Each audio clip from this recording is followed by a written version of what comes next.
안녕하세요. 저는 결혼하고 4년도 안 돼요. 시어머니를 모시고 보살피며 살고 있는 30 중반 여성입니다. 지금은 도대체 왜 그랬는지 모르겠지만 전 남편과 7년의 연애 끝에 20대 후반이 되어 결혼을 했습니다. 거의 어른이 되고 난 후 저의 인생의 대부분은 남편과 함께 보낸 것이었죠. 저는 남편을 저희 친오빠의 소개로 알게 되었어요. 오빠가 저한테 남편과 사귀어보라며 소개를 시켜준 것이 아니라 그냥 뭐하고 있나 전화를 했더니 자기 친구들이랑 술 마시고 있다길래 따라 나갔다가 우연히 보게 된 것이었어요. 그 자리에는 오빠의 남자친구들뿐만 아니라 제가 평소에 잘 따르고 같이 친하게 지내던 언니들도 2명 있어서 정말 아무 부담 없이 그냥 집에서 입던 추리닝 차림으로 나갔었죠. 그런데 무슨 이유인지 제 맞은편에 앉아있었던 남편은 그렇게 꾸질꾸질한 제 모습에 반했다고 해요.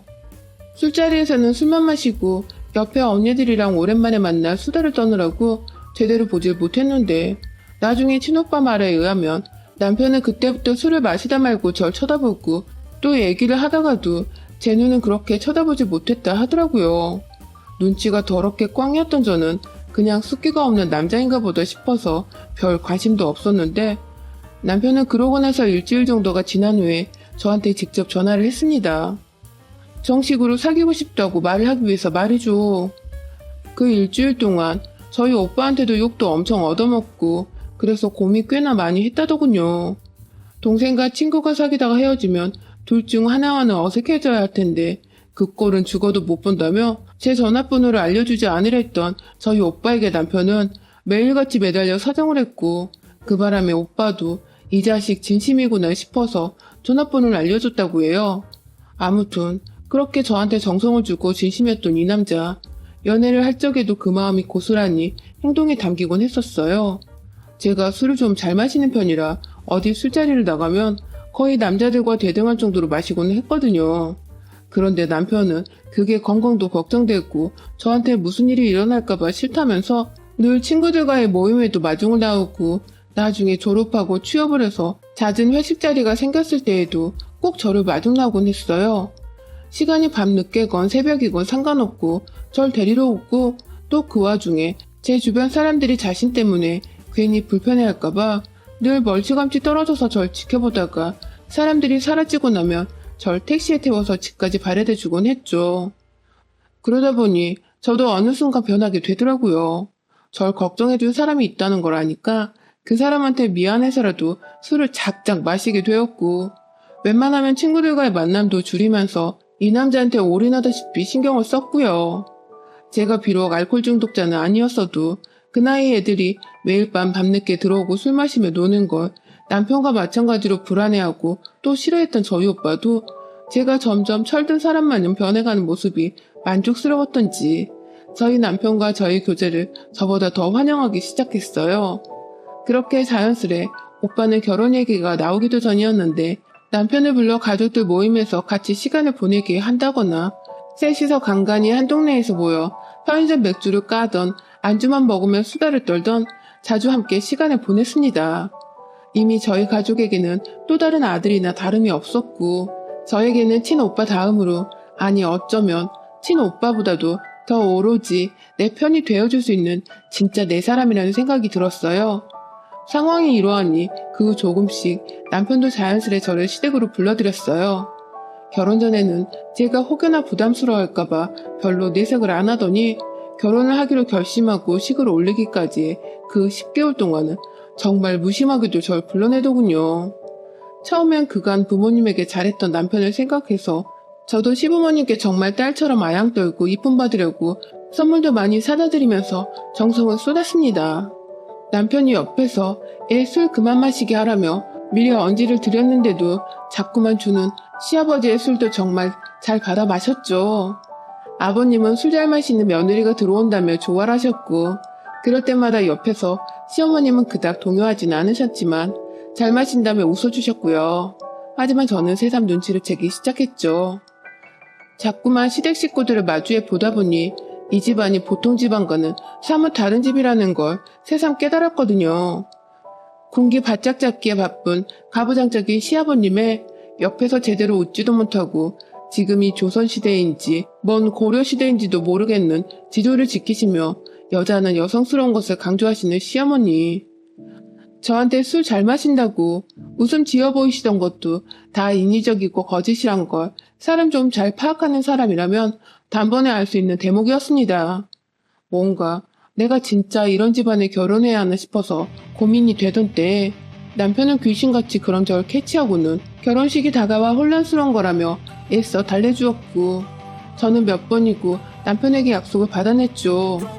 절대로 가부장적이고 윽박을 지르거나 날 종부리듯 하는 그런 남편이 되지 말라고. 난 그럼 100번이고 더 당신과 이혼을 할 거라며 못을 박아두었습니다. 그렇게 저희는 어찌저찌 식을 올렸어요. 정말 제가 결혼 준비로 민감해서 지난 몇 달간 시댁에 대한 스트레스를 받았던 것 같다며 애써 스스로를 달래면서 식장에 들어갔죠. 손님들이 인사하고 맞이하기에 너무 바빠서 정말 정신없이 식을 치르고 신혼여행까지도 무사히 잘 다녀왔습니다. 돌아와서도 남편이 10에 6, 제가 4 정도로 마련한 신혼집에서 예쁘게 새살림을 시작했죠. 둘 다 직장을 다니는지라 여행 후 한국에 돌아오자마자 곧장 출근을 해야 해서 다소 정신없이 첫 2주 정도가 흘렀던 것 같아요. 결혼식에 와줬던 사람들에게 다시 한번 인사도 돌리고 복귀해서 일한다고 며칠은 야근도 했었고, 그렇게 막 별로 달라진 것 같진 않지만 손가락에 반지 하나가 끼워져 있는 유부녀가 되었다는 것을 점점 실감하면서 3년이란 시간을 보냈습니다. 아직 저희에게 아기는 찾아오지 않았고 서로 아이를 간절히 원하는 커플이 아니었기 때문에 부담없이 둘만의 커플 라이프를 즐기면서 여전히 재미있고 알콩달콩한 신혼을 보내고 있었어요. 간간히 친정도 가고 시댁도 가며 서로의 부모님께도 살갑고 다정이 대했고, 가끔 시댁만 가면 남편이 옆에 있음에도 시아버지랑 술을 번들어지게 마시는 바람에 매번 꽐라가 되어 나오기도 했고요. 처음엔 불편하고 순간적으로 마음에 안 드는 게 있으면 시어머니한테 대놓고 윽박을 지르신다거나 확 표정이 굳어지시는 게 무섭기도 했었지만 저한테 잘해주시니까 굳이 문제 삼지 않았습니다. 시어머니는 그냥 좀 뻘쭘하시겠다 싶어서 일부러 신경 안 쓰는 듯 하면서 더 모른 척하고 무심한 척 했죠. 이런 건 아랫사람이 관심 주면 더 창피하니까요. 그런데 그렇게 잘 지내오는 듯 했는데 결혼하고 4년이 다 되어가던 중 갑자기 아무 지병도 없으셨던 시아버지가 심근경색으로 돌아가셨어요. 바로 어제까지만 해도 옆에 있었던 사람이 이상 징후도 없이 그냥 쓰러져 세상을 떠나버리신 것입니다. 정말 집안에 난리가 났었어요. 시어머님은 지금 나이가 몇인데 벌써 세상을 뜨냐며 장례 치르는 내내 우울해 있으셨다가 헛웃음을 지으셨다가 또 통곡을 하시기도 하셨고, 하나였던 외동아들인 저희 남편의 슬픔도 말할 것이 없었고요. 저희 할머니 돌아가시고 난 후 저도 처음 치러보는 상인지라 정신이 없었습니다. 뭔가 저와 앞으로도 함께 술 마시며 잘 지내볼 수 있을 것 같았던 시아버지가 갑자기 사라지셨다고 생각을 하니 마음이 너무 무겁고 먹먹하고, 남편보다 못하겠지만 며느리 된 저의 심정도 참 슬펐습니다. 그런데 슬퍼할 겨를도 없이 다음 문제가 생겼어요. 친근하진 못하더라도 잘 지내고 있는 줄 알았던 시어머님이 생판 남처럼 변하신 겁니다.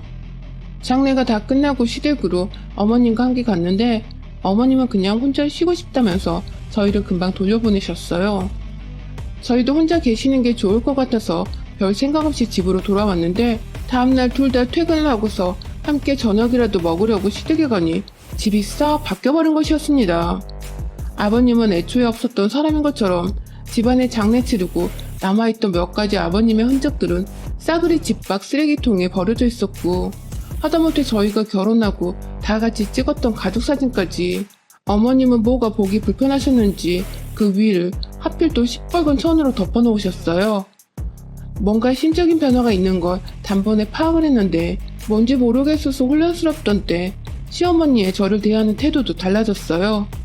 그냥 다 짜증나서 혼자 있고 싶다던 시어머니는 이상하게 그 와중에 아들은 챙기고 싶으신지 저를 딱 지목하며 넌 그냥 집에 가라는 말을 던지셨고, 전 영문도 모른 채 그냥 시어머니가 걱정된다며 남편을 남겨두고 혼자 택시를 타고 집에 왔죠. 그 후로도 시어머님은 애써 반가운 척 챙겨주는 척 하지 말고 그냥 집에 있으라며 제 전화도 시큰둥하게 받으셨고, 꼭 그럴 때면 남편하고는 무슨 대화를 나눴던 건지. 남편은 혼자 시댁에 들렸다가 가겠다며 늦게 집에 들어오곤 했죠. 왠지 저를 피하고 계시는 것만 같던 시어머니께 왜 그러시냐고 물어도 보고 싶었지만 아버님이 돌아가시고 나누니까 아직 마음의 정리가 안 되셔서 자신만 보고 싶은 거겠지 하며 이해하려고 노력하며 넘겼습니다. 하지만 불편한 시간을 이어가던 어느 날 남편이 퇴근한 저를 불러앉히고는 그러더군요. 어머님과 합가를 하고 싶다고 말입니다. 저한테 양해를 구하거나 동의를 구하는 것도 아닌 그냥 자기가 합가하고 싶으니 그런 줄 알라며 통보하는 말투로 전하는 남편의 태도에 불같이 화가 났어요. 우리가 같이 사는 집인데 그런 걸 상의도 없이 혼자 틱 던지듯 말을 하면 내가 뭐가 되냐면서 어른 모시고 사는 게 쉬운 일인 줄 아냐고 몇 마디를 던지니 남편은 그런 저를 인간만도 못한 동물 취급을 하듯 경멸하는 눈빛으로 바라보더라고요. 그럼 혼자 계시는 엄마를 그냥 저 집에 놔두냐며 오히려 소리까지 지르며 시아버지만큼이나 무서운 태도로 절 대했어요. 자기는 안 그럴 거라더니 그 아버지의 그 아들이구나 했던 순간이었습니다. 시어머니가 어디 몸이 불편하신 것도 아니고 저한테 오히려 혼자 있고 싶다며 불편하고 싫어하는 티를 역력히 내시던 분이신데 그런 분과 어찌 한 집에서 아직 아기가 태어나지도 않은 집에서 어른을 모시고 살겠다는 건가 싶어 정말 서러웠습니다. 자기한테는 부모겠지만 저한테는 그래도 시자 붙는 남인데 제대로 저한테 양해조차 구하려 하지 않는 그 모습이 절 더 빡치게 했죠. 늘 저를 배려하고 챙겨주던 사람이 더 이상 아닌 것 같다고 느껴지던 그쯤 정말 시어머니는 단촐한 본인 짐을 싸서는 저희 집으로 들어오셨습니다. 기존에 있던 집은 그대로 다른 사람한테 전세도 아닌 월세를 주고서 남편의 통장으로 주고 계셨고요. 그 때문에 저는 남편이 돈 때문에 이러나 싶어 잠깐 그 월세 값은 내가 친정에 부탁해서 줄 수도 있다며 좀 말려보려 했지만 이미 시어머니는 방 한켠에 본인 짐들을 다 풀고 제 집처럼 살고 계셨기에 때는 늦었다는 생각도 들었어요. 그러게 전 아직 신혼이라면 신혼인데 시어머니를 모시고 사는 며느리가 되었고 출퇴근해야 하는 직장인인데 집에 사람 그것도 어른이 한 분도 계시다는 것에 온갖 신경이 곤두서서는 어머님 돌봐드리기에 아주 여념이 없었습니다. 출근하는 길에 바쁜데도 아침 드실 반찬들을 미리 꺼내놓곤 했고 그 음식들은 늘 전날 퇴근하고 다 만든 것들이고요. 사실 이런 노동을 필요로 하는 일들의 경우 제가 어떻게든 혹사를 시키면서 비율을 맞춰드릴 수 있는데 문제는 시어머니의 히스테리였어요. 시어머니는 돌아가신 아버님 흉내를 내기라도 하시는 듯 허구한 날 부엌에서 드시지도 않던 술을 드시면서 제게 술 내기를 한다거나 혹은 제가 그만 마시라고 말리면 자기를 무시하냐면서 화를 내며 약간 다혈질적인 모습을 보이기 시작하셨습니다. 결혼하고 시아버님 옆에 계실 땐 한 번도 보지 못했던 모습이었어요. 그냥 사별하고 슬픔에 빠져서 저러시는가 보다 했는데 어머님의 히스테리는 반년이 지난 지금까지 쭉 계속되고 있습니다. 사별한 슬픔이란 게 반년이고 1년이고 10년이고 쭉 이어질 수 있는 거니까 그럴 수 있겠다 싶다가도 남편과 있을 때면 재밌는 TV를 보며 배 터져라 웃기도 하시고 또 맛있는 게 있으면 맛있어 죽겠다고 밥을 잘 만드시기도 하시는데 유독 며느리인 저한테만 히스테리를 부리시니까 도저히 감이 안 잡혔어요. 이게 정말 사별의 슬픔 때문인 건지 아니면 이참에 마음에 안 들었던 며느리인 절 구박이라도 하시려고 이러시는 건지 정말 눈치가 더럽게 없는 저는 한참이나 혼자 걱정과 고민에 빠져 살았었죠. 암만 무시를 하려 해도 같이 사는 사람 하나가 날 이렇게 싫어하면 얼마나 기분이 더럽고 불편한지 안 당해본 사람은 모릅니다. 진짜 오죽하면 회사에서 야근할 때가 행복해 죽을 것 같다니까요. 집에 들어오기가 싫어서 자꾸만 밖에서 친구들을 만나고 또 술을 들이부어 마시고 제 몸이 젊어 결혼하기 전보다도 더 망가져가고 있다는 걸 느꼈죠. 그런 절 보며 결국 저희 친정오빠도 제가 무슨 일이 있다는 걸 감지하고 말았고요. 동생이라면 티나 잘 안 내도 끔찍이 아끼는 우리 오빠는 제가 남편을 만난 뒤로는 거의 안 마시던 술을 밖에서 자꾸 마시고는 자꾸 자기한테 전화를 하고 신혼집을 놔두고 친정에 오는 등 이상한 행동을 보이자 저 몰래 남편한테 전화를 했었다고 해요. 그런데 저희 남편은 그런 오빠한테 시집간 여동생 일은 신경 끄고 네 인생이나 잘 살라는 악담을 퍼부었다지 뭡니까? 절친하게 지내오던 친구였는데 말입니다. 졸지에 욕만 먹고 전화를 끊은 오빠는 씩씩거리며 다시 저한테 전화를 했고, 퇴근길이었던 저는 오빠의 말에 기가 차서 집을 가다 말고 골목 한복판에 멈춰서서 아주 욕이란 욕은 다 퍼부었죠. 지금 시어머니가 집에 와 계신다는 말부터 시작해서 시어머니 히스테리에 내가 죽을 것 같다는 말까지 모두 다요. 걱정할까봐 친정 식구들한테는 말을 안 하고 있었는데 그걸 이제야 한 친정오빠는 저 대신 더 화가 나서는 이 새끼 죽이겠다는 욕을 하며 남편을 당장 만나려 했지만 겨우겨우 진정을 시켰습니다. 그렇게 대판 싸우고 나서 답은 고쳐지거나 아니면 보기 껄끄러우니 이혼을 하는 것뿐인데 저는 당장 남편과 이혼을 해서 이혼녀가 되고 싶은 마음도 없었고 잘만 하면 시어머니와 친해져서 문제를 고쳐볼 수 있지 않을까 하는 생각을 했거든요. 그렇게 또 일부러 친정오빠의 연락을 피한 채 어떻게든 나 혼자 상황을 개선해 보려고 몇 주 정도를 더 신혼집에서 어머니 뒷바라지를 해드리며 최대한 살가워지려 노력했습니다. 그런 제 모습을 보며 남편도 반성하면서 저한테 다시 고마워하고 미안해하던지 둘 중 하나는 느낄 줄 알았어요. 지 엄마를 무턱대고 집에 데려와서는 며느리 마음고생 시키는 걸 스스로도 알고 있다면서 말입니다. 그런데 하나도 나아지는 게 없었습니다. 오히려 시어머니는 더욱 가혹해지셨어요. 퇴근한 저를 붙잡아 하루 종일 반찬이 맛대가리가 없어서 쌀이 입으로 들어가는지 코로 들어가는지도 모르게 먹었다고 반찬 투정을 하시더니 이제는 자기 방안 옷장 뒤에 곰팡이가 퍼렇게 들어서 있는 걸 고쳐주지 않는다면서 곰팡이가 생긴 것조차 제 탓을 하더군요. 그렇게 구석진 구석에 옷장으로 가려진 곰팡이를 제가 어떻게 파악할 수 있으며 오래 무섭도록 즐겼던 장마를 거쳤는데 제가 무슨 수로 헌 아파트에서 곰팡이를 막을 수 있었겠나요? 억울한 마음에 어머님을 진정시키면서 제가 어떻게든 곰팡이를 제거해드리겠다고 하니 그걸 또 일부러 곰팡이 피게 습기찬 방에 들여보내놓고 세균덩어리로 나가 뒤지게 하려 한 거냐며 감히 입에 담지도 못할 악행들을 제가 마치 꾸며낸 것 마냥 퍼부으셨습니다. 이 방은 시어머니께서 처음 우리 집에 가방 싸들고 오셨을 때 본인 스스로 두 발을 이용해 들어가 짐을 푸셨던 그 방인데 졸지에 제가 일부러 이 방을 비워두고 시어머니 방으로 꾸며놓은 것 마냥 이상하게 말씀을 하셨습니다. 도무지 말이 안 통해서 미쳐버리려는 거 어떻게든 남편이 퇴근하고 집 오기 전까지 문제를 잠잠히 해보려고 최대한 화를 내지 않았어요. 하지만 어처구니 없는 반찬에서부터 곰팡이로 번져서는 점점 타오르는 불길처럼 커진 시어머니의 화는 결국 남편이 퇴근하고 집에 오는 순간까지도 걷잡을 수 없게 커졌습니다.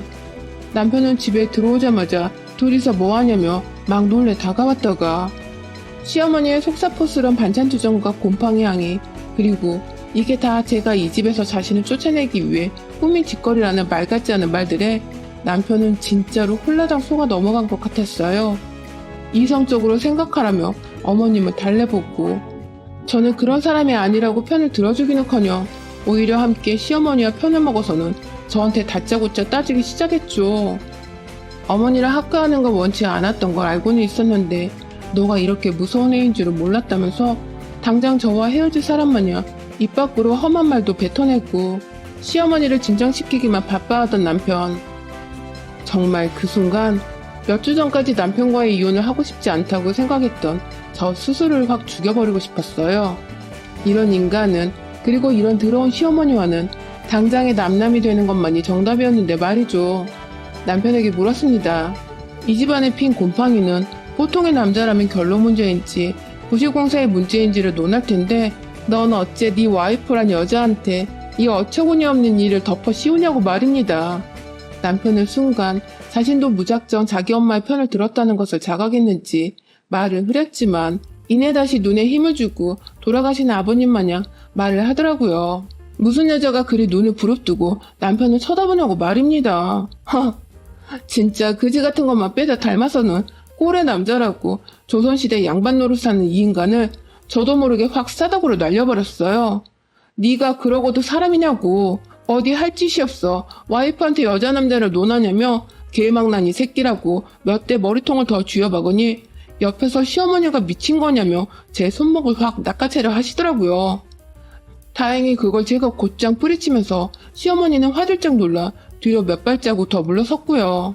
제가 퇴근하고 곧장 시어머니의 반찬 투정부터 곰팡이까지 헛소리를 듣고 있느라 심지어 가방까지도 손에 쥐고 있었거든요. 후딱 핸드폰을 꺼내서 오빠한테 전화를 했어요. 나 이 집 구석에서 더 이상 못 살겠다고. 남편이 여자 어쩌고, 시어머니는 곰팡이 어쩌고, 아주 나한테만 지랄지랄을 한다고 눈물도 안 나오는데 억지로 눈물을 쥐었자면서 최대한 우리 오빠가 열받게 그래서 아주 미쳐 날뛰는 황소마냥 우리 집으로 뛰어오도록 전화를 했죠. 아니나 다를까 오빠는 제가 말을 다 끝내기도 전에 전화를 끊고는 정말 20분도 안 되어 저희 집에 도착했어요. 친정이 워낙 가깝기도 하지만 알고 보니 오빠는 그간 계속 밤에 산책을 할 겸 저희 집 주변을 맴돌면서 혹여나 얘가 잘 지내고는 있는지 자주 확인을 했다고 하더라고요. 저층 아파트에 살아서 비교적 고개를 올려다 보이면 베란다 정도는 보이는 위치였거든요. 오빠의 마음으로 확인하러 동네를 어슬렁거리다가 그냥 집에 가던 길에 제 연락을 받고는 다시 후다닥 달려온 오빠는 이내 집 밖에서 아주 엄청난 괴성을 지르며 문을 두들겼어요. 남편의 이름 석자를 내며 제삿날이니 각오하라고 막 문을 두들기는데 진짜 농담 안 하고 현관문 부숴주는 줄 알았다니까요. 사실 저희 오빠가 어릴 때부터 동네에서 진짜 힘 좀 쓴다는 짱이었거든요. 다행히 지 공부도 열심히 하고 또 생각도 틀려먹지 않는 사람이라 나쁜 길로 빠지진 않았지만 친구를 도와주거나 제 일 등 주변 사람들 챙길 때에는 그 힘을 제대로 쓸 줄도 아는 멋진 사람이었어요. 그래서 오빠 주변엔 여자친구들도 많고 남자친구들도 참 많았고요. 그런 오빠를 잘 아는 오빠의 오랜 친구인 저희 남편 놈은 제가 오빠한테 전화를 하는 순간부터 벌벌 긴장을 떨고 있더니 오빠가 방문을 두들기자 아씨 하면서 혼자 안절부절 못하더라고요. 전 그런 남편을 보며 네 새끼는 오빠한테 쥐어 터지는 거 보고서 오늘 당장 끝낼 거라는 말을 남기곤 쓱 웃음을 지어 보이며 현관문을 열었습니다. 마치 경기장에 들어오는 뿔난 황소를 맞이하는 것 마냥 문을 열자마자 황소 저리 가라 할 정도로 분을 삭히지 못하고 들어오는 오빠. 그러더니 남편의 멱살을 잡고 엄청난 주먹질을 가격했어요. 정말 쥐어 터져라 맞고 있는데 제가 봐도 어찌나 찌질하고 못나 보이던지 내가 겨우 이런 사람을 좋아했었구나 싶어서 제 지난 결혼 생활이 너무 수치스러울 정도였어요. 아들이 맞는 모습에 옆에서 시어머니는 그제서야 오두방정을 떨면서 며느리인 저를 붙잡고 미안하다고 자기가 괜히 오기를 보였다고 사과를 하더군요. 시아버지가 하도 저랑 술 마시고 좋다고 웃고 떠드는데 그 앞에서 자기한테는 여자를 운운하며 하도 기를 죽여왔던 게 늘 화가 나고 속상했다면서 그래서 시아버지 돌아가시고 나서는 오히려 저한테 화풀이를 하고 또 성질을 부리면서 시집살이를 시키고 싶으셨다는 것입니다. 그러니까 이게 다 시아버지로 인해 비롯되었다는 시어머니의 말씀이 너무 못나고 한편으론 씁쓸했어요. 그 길로 전 우리 고부관계나 부부관계는 다시 예전같이 못할 거란 말을 하며 남편에게는 단단히 일렀습니다.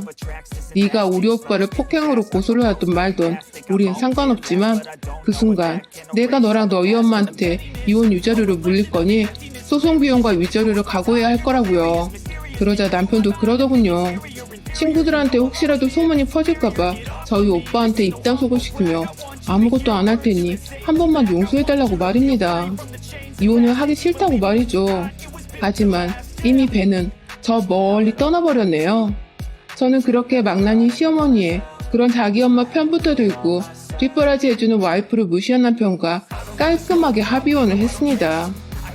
집 사는데 남편 돈을 더 썼지만 지도 한 짓이 있어서 미안했는지 깔끔하게 집을 팔아 반반에 조금 더 나눠주더라고요. 전 이혼녀가 되어 좀 속상했지만 돈 쥐고서 전부 다 헐 편하게 친정에서 두 다리 뻗고 지내고 있고요. 우리 오빠한테는 매일매일 구제해줘서 고맙다고 남편을 패줘서 고맙다고 아침마다 큰절을 올리는 중이랍니다. 여러분의 생각은 댓글로 남겨주세요. 오늘도 시청해주셔서 정말 감사합니다.